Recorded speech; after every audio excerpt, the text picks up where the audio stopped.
कभी सोचा है कि कैसे कोई अकेले अपने घर से काम करने वाला फ्रीलांसर देखते ही देखते एक पूरी डिजिटल मार्केटिंग एजेंसी का मालिक बन जाता है। ये एक साइड हसल से पूरा साम्राज्य खड़ा करने जैसा है। आज हम इसी कमाल के सफर के हर एक पहलू पर गौर करेंगे। तो सबसे बड़ा सवाल यही है कि आखिर ये बदलाव होता कैसे है, वो कौन सा फॉर्मूला है। चलिए इसे गुत्थी को सुलझाते हैं। और हाँ, ये कोई मनगढ़ंत कहानी नहीं है। जैसा कि ये संस्थापक बता रहे हैं, 20 साल तक फ्रीलांसिंग करने के बाद भी एक एजेंसी बनाने का मौका आया। ये इस बात का जीता जागता सबूत है कि ग्रोथ कभी भी किसी भी मोड़ पर हो सकती है। कहते हैं ना, हर बड़ी चीज की शुरुआत एक छोटी सी चिंगारी से होती है। तो चलिए देखते हैं कि वो चिंगारी आखिर एक साइड हसल को असली बिजनेस में कैसे बदल देती है। तो ये जो ग्रोथ है ना, इसके 4 जरूरी स्टेप्स हैं। सब कुछ एक ठीक ठाक चल रहे साइड वर्क से शुरू होता है। फिर अचानक से काम की बाढ़ आ जाती है। काम इतना बढ़ जाता है कि अकेले संभालना नामुमकिन सा लगने लगता है। और आखिर में एक ब्रांड और पहचान बनाने की जरूरत महसूस होती है।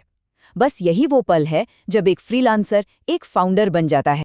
इन सभी एजेंसीज के दिल में एक ही सर्विस है, एसईओ। लेकिन असल में इसका मतलब क्या है? चलिए इसको एकदम आसान भाषा में समझते हैं। इसको ऐसे समझिए, जब गूगल पर कुछ खोजा जाता है तो ज्यादातर लोग विज्ञापनों को छोड़कर सीधे उन नतीजों पर जाते हैं जो सबसे काम के लगते हैं। एसईओ उन्हीं टॉप जगहों पर बिना पैसे दिए पहुंचने की कला है। ये पैसे से नहीं बल्कि भरोसे और काम की जानकारी से होता है। एसईओ का मतलब कोई एक चीज नहीं है। इसके ना 4 मेन हिस्से हैं। ऑन पेज, जो वेबसाइट के अंदर के कंटेंट के बारे में है। ऑफ पेज, जो वेबसाइट की ऑनलाइन इज्जत यानी रेपुटेशन बनाने के बारे में है। टेक्निकल, जो ये पक्का करता है कि साइट तेजी से चले और आसानी से खुले। और लोकल, जो आसपास के कस्टमर्स को टारगेट करता है। हुनर तो है, पर अब क्लाइंट्स कहाँ से लाएं? अजनबियों को पेमेंट करने वाले क्लाइंट्स में कैसे बदला जाए? तो चलिए कुछ स्ट्रैटेजीज पर नजर डालते हैं। यहाँ 2 बहुत ही दमदार तरीके हैं। पहला है गेस्ट पोस्टिंग, मतलब दूसरों के लिए मुफ्त में अच्छा कंटेंट लिखना। और दूसरा है ब्रोकन लिंक बिल्डिंग, यानी दूसरों की वेबसाइट पर टूटी हुई लिंक्स ढूंढकर उन्हें ठीक करने में मदद करना। मतलब दोनों ही मामलों में आप पहले मदद करते हैं और फिर भरोसा जीतते हैं। ये तो कमाल का उदाहरण है। थोड़ा सा मजाक एक बोरिंग से ईमेल को एक यादगार बातचीत में बदल सकता है। इससे पता चलता है कि सामने कोई इंसान है, कोई रोबोट नहीं।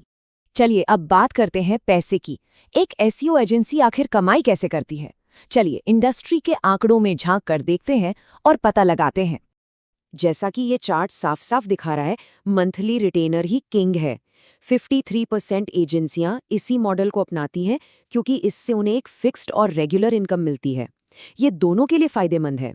एजेंसी को सिक्योरिटी मिलती है और क्लाइंट को लगातार सर्विस। जगह बहुत मायने रखती है। नॉर्थ अमेरिका में 40% एजेंसियां $125 प्रति घंटे से ज्यादा चार्ज करती हैं और यूरोप में सिर्फ 6%। ये इतना बड़ा फर्क है जिससे साफ पता चलता है कि किसी की लोकेशन उसकी कमाई पर कितना असर डाल सकती है। तो आखिर ये दाम बढ़ क्यों रहे हैं?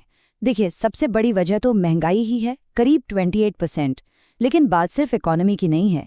एजेंसियां भी पहले से बेहतर हो रही हैं और वो अपनी बढ़ी हुई स्किल और ज्यादा ऑपरेशनल कॉस्ट के लिए ज्यादा चार्ज कर रही हैं। भविष्य आ चुका है और वो एआई से चल रहा है। आपको जानकर हैरानी होगी कि 61% एजेंसियां एआईओ यानी एआई से चलने वाले इंजनों के लिए ऑप्टिमाइजेशन की सर्विस देने का प्लान बना रही हैं। ये तो पूरा गेम ही बदलने वाला है। और इस नई एआईओ सर्विस की कीमत क्या होगी? एजेंसियां हर महीने औसतन लगभग $937 चार्ज करने का सोच रही हैं। मतलब ये सिर्फ एक नया चलन नहीं है, बल्कि पैसा कमाने का एक बहुत ही दमदार नया जरिया है। अच्छा, अब क्लाइंट तो मिल गया, पर अब इस रिश्ते को ऑफिशियल भी तो करना होगा। यहीं पर एक पक्का कॉन्ट्रैक्ट काम आता है। किसी भी एजेंसी और क्लाइंट के रिश्ते की बुनियाद होता है सर्विस लेवल अग्रीमेंट, यानी एसएलए।